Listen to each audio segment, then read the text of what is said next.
These are the TicPods 2 Pro, a follow-up to last year's TicPods 3, which were a solid AirPods alternative for those on Android. But with mounting competition, just how do the follow-up fare?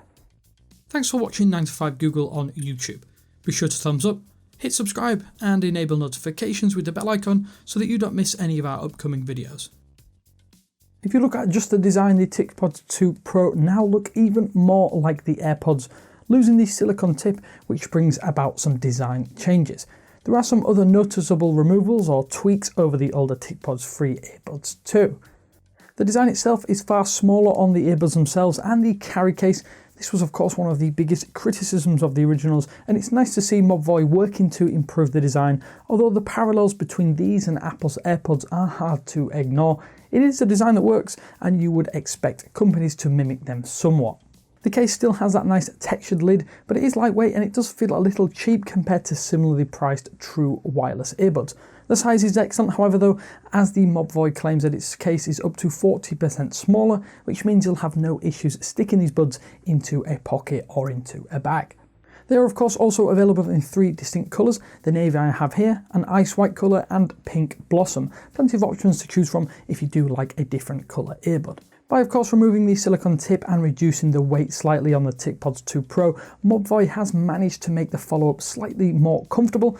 It is much harder though to get proper sound isolation, but I have found the TicPods far more palatable for long sessions of wear. Even without the silicone tip, they are surprisingly secure once fitted in my experience.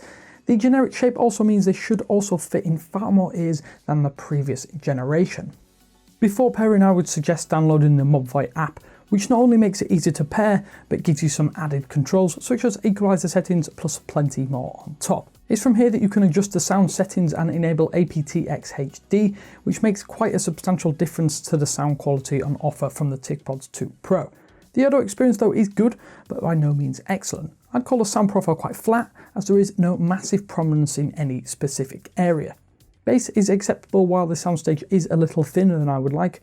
For audiophiles, of course, these are not going to be on your radar, but for general listening and every day and in a variety of scenarios, they are pretty solid and what I would describe as clean audio earbuds. I also noticed no real latency of note when watching videos and wearing the TicPods 2 Pro, so for those of you who are interested in video viewing, there's no such issues with these earbuds. Of course, you can tweak the audio using the equalizer settings within the Mobvoi app, but I couldn't find a setting that majorly improved the audio experience, so I left off that. There are added gesture controls that you can use that allow you to answer and reject calls by nodding or shaking your head, but those do feel like a real gimmick, and I found it much easier to just pick up phone calls by double tapping the stem touchpad or by grabbing my phone. I have to say I do really like these stem controls as they are easy to grasp and work every single time. The swipe gesture to increase or decrease the volume is especially good and one that I use almost constantly. You can also use the Google Assistant, Siri or Alexa if you wish. You can activate it by using the standard activation hot words for each of those voice assistants, or even using Mobvoi's own Hey Tico phrase. I found it didn't work most of the time though, and I just stuck with the standard Google hot words.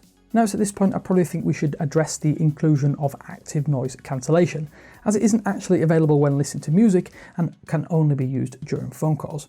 Can I say it makes a real difference? Well, external audio does appear dampened, but it isn't groundbreaking. Maybe we'll see an update though to add that noise cancellation to audio and general listening in the future.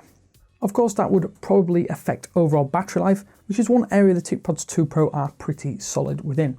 Without the charging case, the TicPods 2 Pro manage around 3 or so hours of constant listening before needing a top-up. The case then gives you around 18 hours of total listening, and topping up is now easier thanks to that carry case supporting fast charging via USB-C. Although a weird quirk actually means you have to use a USB A to C cable for the case to take a charge. One sore point though is no wireless charging. Overall, the TicPods 2 Pro managed to be a decent AirPod alternative for those of you on Android if you just want a decent pair of earbuds that do well in most areas without really excelling. Now of course the market is really picking up pace. You can get other better sounding true wireless earbuds for in and around the same price. However, most people will be very happy with the TicPods 2 Pro. Of course, if you have any questions, then please let us know down in the comment section below. You'll also find direct links to the TicPods 2 Pro down in the description if you do want to check them out for yourself. With all of that said, until next time, thanks for watching. This is Damien 9 to 5 Google, and I will speak to you later.